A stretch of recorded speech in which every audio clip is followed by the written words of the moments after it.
Strong quarter three के results, profit और revenue देने के बाद में स्टॉक आज के दिन 2% के आसपास का मूव तो दे रहा है, लेकिन एक्सपेक्टेशंस के अकॉर्डिंग जो इन्वेस्टर्स की इतने स्ट्रॉन्ग रिवेन्यू और प्रॉफिट्स के बाद बन जाती हैं, उसके अकॉर्डिंग स्टॉक ने 146 को आज के दिन टच नहीं किया है, क्योंकि 138 और 146 ये दो इंपॉर्टेंट लेवल्स है, ये दो इंपॉर्टेंट ट्रेंड्स भी आपके हैं। समझते हैं कंपनी के रिजल्ट्स को कि कंपनी ने क्या दिया है और क्या कंपनी से एक्सपेक्टेशन आगे जाकर के बन सकती है। इरेडा शेयर 4% तक आज के दिन ओपनिंग सेशन में मूव करता है, क्योंकि कंपनी ने ईयर ऑन ईयर बेसिस पर 15% का ग्रोथ दिया क्वार्टर थ्री के प्रॉफिट्स के अंदर। 28% भी स्टॉक में आपको मूव देखने को मिल रहा है, लेकिन अभी एक्सपेक्टेशन जो है कंपनी से और ज्यादा उम्मीद है अब सेक्टर को लेकर के, क्योंकि सीईआरसी ने जो तबाही यहां पर मचा करके रखी है, ये किस लिए है?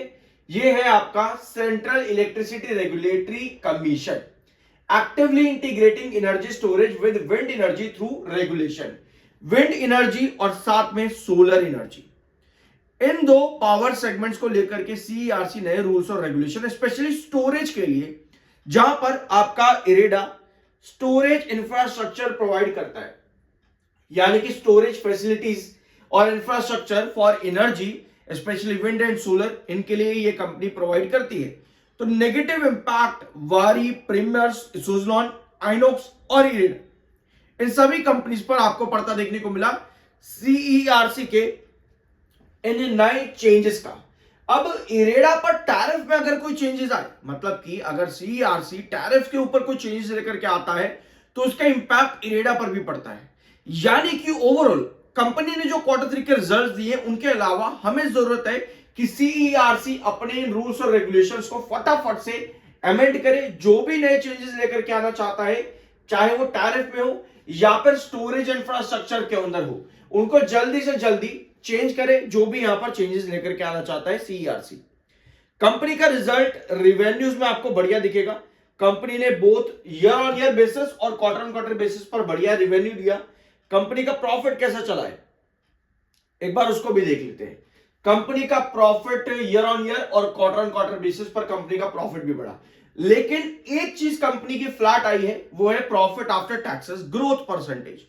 ग्रोथ परसेंटेज में कंपनी सितंबर में 42% के ग्रोथ पर थी, जो कि दिसंबर में 38% का ग्रोथ है। और आपके प्री एनालिसिस में जब कंपनी ने रिजल्ट अनाउंस नहीं किए थे, तब भी हमने डिस्कस किया था कि कंपनी फ्लैट ग्रोथ लेकर के आएगी।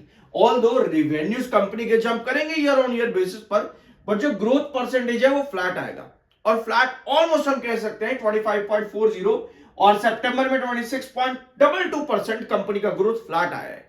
अब ये growth quarter on quarter basis पर कैलकुलेट नहीं होता है, ये ग्रोथ कैलकुलेट होता है पिछले साल कंपनी ने क्या रिवेन्यू दिया और इस साल कंपनी ने क्या रिवेन्यू दिया, उसका डिफरेंस जो है वो होता है कंपनी का ग्रोथ।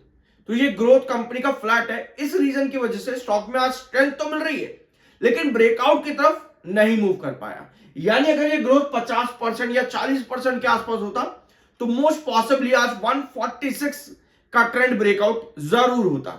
अब यहां पर हमें जरूरत है सीईआरसी अगर ये जल्द से जल्द अपनी अपडेट दे दे, और आपका रिजल्ट तो फ्लैट है ही और एक तरह से सस्टेनेबल रिजल्ट है ही। अब सस्टेनेबल क्यों है, एक बार मैं इसके चार्ट पर आऊं। सब्सक्राइब जरूर कर देना, आई एम NISM सर्टिफाइड। ये है इसका चार्ट। स्टॉक ने कहानी शुरू करी 128 से, ये सारे लेवल्स आपको मिल जाएंगे चैनल पर, 138 और 146 and 156।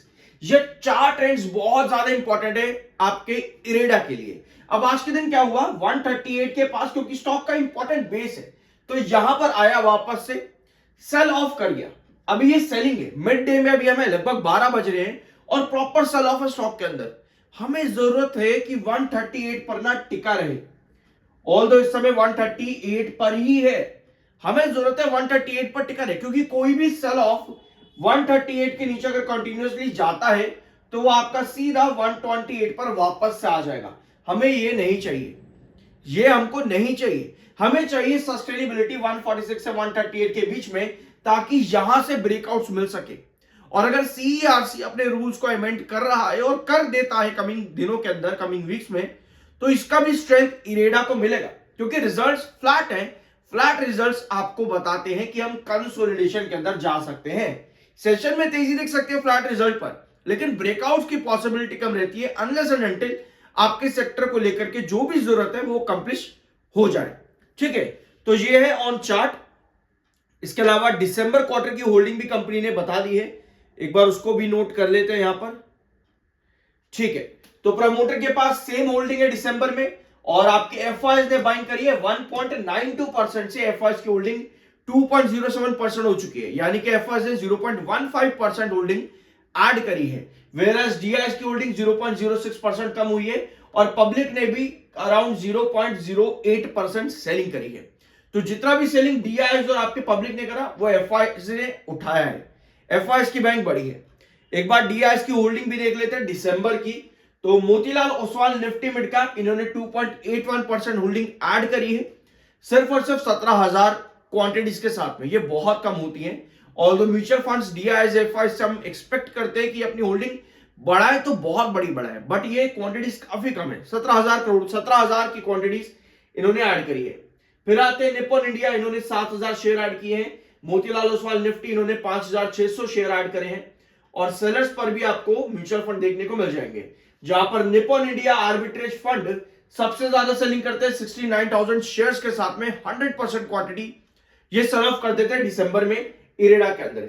LIC mutual fund Nifty इन्होंने भी अराउंड 15% होल्डिंग सेल करी 29,000 क्वांटिटी के साथ में।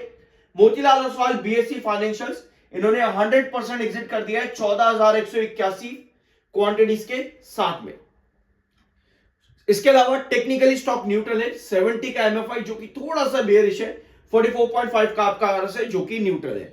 एमएससीडी सिग्नल भी आपका न्यूट्रल है, वहां पर भी कोई इशू नहीं है आपका। बस जरूरत यह है कि ये सेलिंग रुके, और ये सेलिंग रुक सकती है आपकी सीईआरसी के रूल्स और रेगुलेशन में जो भी ये चेंजेस करना चाहते हैं, फिर चाहे वो स्टोरेज कैपेसिटीज में हो या फिर टैरिफ रूल्स के अंदर, ये जो भी चेंजेस करना चाहते हैं वो जल्द से जल्द आए। Apart from this global conditions भी कुछ खास फेमिलियर यहां पर नजर नहीं आ रही है मार्केट्स के लिए और सेक्टर्स के लिए भी, स्पेशली रिन्यूएबल एनर्जी सेक्टर।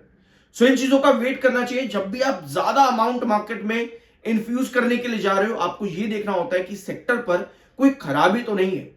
यहां पर आप एवरेजेस भी करने के लिए जा रहे हो तो आपको यह देखना होता है कि चार्ट पर आपके इंपोर्टेंट जोन्स कहां पे और सेक्टर कैसा काम कर रहा है, उसके बाद कोई भी डिसीजन लेना चाहिए। आई गेस कि अभी सिचुएशंस इतनी स्ट्रांग या बुलिश नहीं है सेक्टर को लेकर के, स्पेशली कि हम कोई बड़ा अमाउंट इन्फ्यूज करें या पर जल्दी से जल्दी एवरेजेस की अपॉर्चुनिटीज को ढूंढे। सो आई होप कि ये वीडियो आपको पसंद आएगा, सब्सक्राइब जरूर कर देना। मिलता अगले वीडियो में।